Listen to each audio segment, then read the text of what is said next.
বাংলাদেশে ফিরে আসবেন সাবেক প্রধানমন্ত্রী শেখ হাসিনা। আমাদের যুদ্ধের প্রস্তুতি নিতে হবে। কার সাথে যুদ্ধ করবে, কোথায় যুদ্ধ করবে, কেন আমাদের এই যুদ্ধের প্রস্তুতি নিতে হবে, আমার প্রশ্ন সেখানে। এটি আমার নির্দেশ। এখন আর সময় নাই। আমাদের দেশের স্বাধীনতা সার্বভৌমত্ব রক্ষা করতে হবে।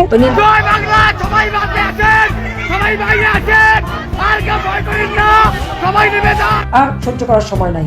আজকে আওয়ামী লীগকে ব্যান করেছে, এখন নাকি আবার আওয়ামী লীগের নিবন্ধন বাতিল করে জন্য নির্বাচন করতে না পারে। বাংলাদেশের সংবিধান অনুযায়ী এবং আইনের চোখে শেখ হাসিনা এখনো বাংলাদেশের বৈধ প্রধানমন্ত্রী।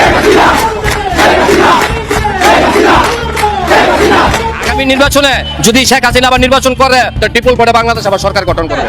দর্শক ভিডিওটা শেয়ার করবেন।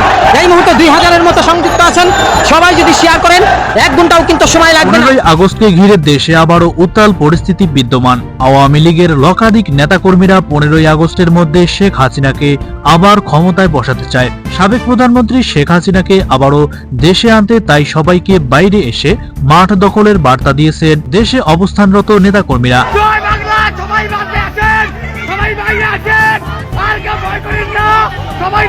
15 আগস্টকে ঘিরে ইতিমধ্যেই ঢাকা সহ সারা দেশে বিক্ষোভ মিছিল করছে দলটি। শেখ হাসিনা এবং বঙ্গবন্ধুর নামে স্লোগান দিয়ে মুখরিত হয়েছে গোটা দেশ।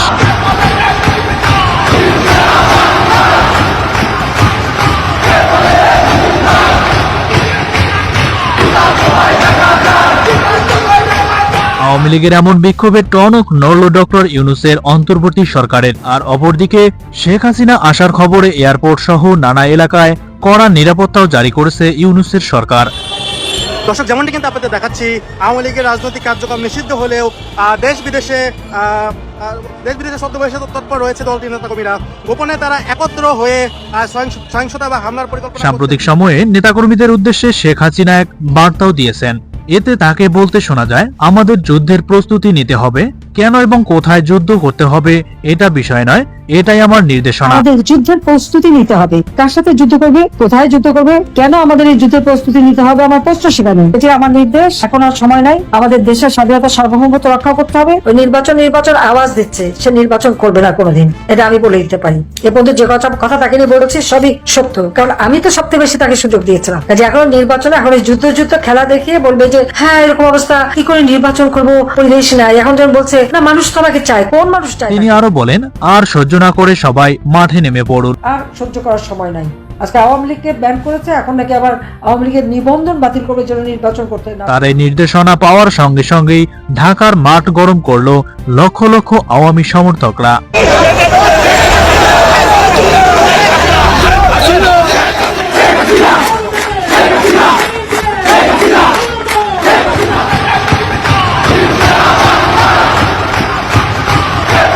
দেশের এমন উত্তাল পরিবেশে এবার ত্রাণকর্তা হিসেবে ফিরতে চান প্রধানমন্ত্রী শেখ হাসিনা।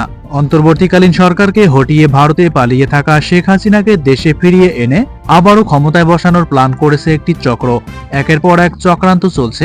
তাদের এই চক্রান্ত বহুমাত্রিক, ধাপে ধাপে সাজানো, আর প্রতিটি পদক্ষেপেই লুকিয়ে আছে নাশকতার আঁচ। কিন্তু দেশপ্রেমিক সেনা, পুলিশ এবং গোয়েন্দা কর্মকর্তাদের এক অভিজ্ঞ সমন্বিত টিম দিনের পর দিন ছায়ার মতো তদারকিতে সম্প্রতি এই চক্রের আগস্ট রিটার্ন হিট প্ল্যান ভেস্তে গেছে। তবে চক্রটি এখনো বসে নেই।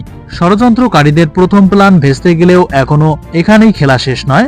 রাজনৈতিক অন্ধকারের গোপন করিডোরে বসে তারা ইতিমধ্যে চালু করেছে হিট প্ল্যান 2।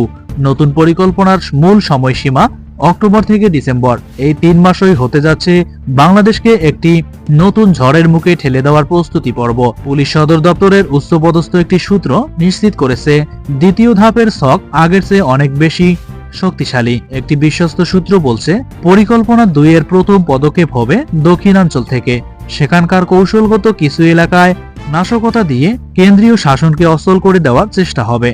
এই গোপন অভিযানে সমন্বয় করছেন সাবেক স্বরাষ্ট্রমন্ত্রী আসাদুজ্জামান খান কামাল। তাদের যোগাযোগ এবং সমন্বয়ের জন্য কলকাতা এবং দিল্লিতে ইতিমধ্যেই খোলা হয়েছে 2টি গোপন অফিস।